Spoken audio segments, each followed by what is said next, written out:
C Joseph Vijay எனும் நான்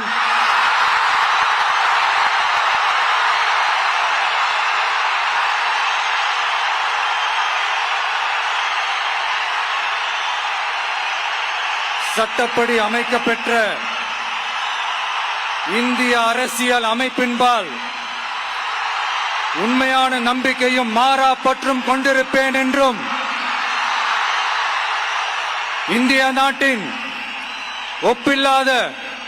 முழு முதல் ஆட்சியையும் ஒருமையையும் நிலை நிறுத்துவேன் என்றும் தமிழ்நாட்டு அரசின் முதலமைச்சராக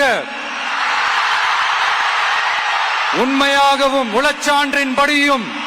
என் கடமைகளை நிறைவேற்றுவேன் என்றும் அரசியல் அமைப்பிற்கும் சட்டத்திற்கும் இணங்க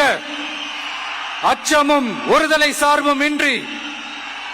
விருப்பு வெறுப்பை